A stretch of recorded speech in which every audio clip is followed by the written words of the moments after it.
తల్లి ఎప్పుడూ ప్రేమ చూపించాలి, తండ్రి బాధ్యతగా వ్యవహరించాలి. చిన్నప్పటి నుంచే పిల్లల పట్ల తండ్రి ఎలా ఉండాలి అంటే 5 ఏళ్ళు దాటితే పిల్లాడు వచ్చి ఒళ్ళో కూర్చోద్దమ్మా, అమ్మాయి కానీ అబ్బాయి కానీ దూరంగా ఉండి మాట్లాడాలి.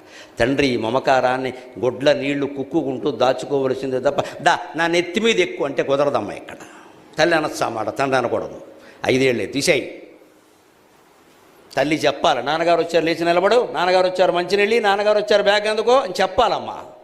నేను చెప్పేది ఏంటి అని అనకూడదు. ఇక్కడ మనం చెప్పాం, ఎందుకంటే అసలు మగాన్ని గౌరవించడం మనకి ఇష్టం లేదు.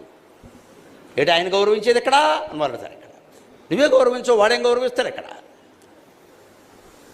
తండ్రి పడుతున్న కష్టమో తల్లి పడుతున్న కష్టమో, తల్లి ఉద్యోగం చేసింది, తండ్రి చెప్పాలి. అక్కడ అమ్మ బ్యాంక్ వెళ్ళిందిరా, మేనేజర్ పరా, ఏమనుకుంటున్నారు, సంపాదించబడి బతుకుతున్నావు. అక్కడ అమ్మ వచ్చింది అందుకో, అమ్మ కాసిన మంచినీళ్ళి, అమ్మ కాఫీ పెట్టు అని ఇంట్లో కూతురికి కొడుక్కి తండ్రి చెప్పాలమ్మ. అప్పుడు ఖచ్చితంగా తల్లి కష్టం అర్థమవుతుంది.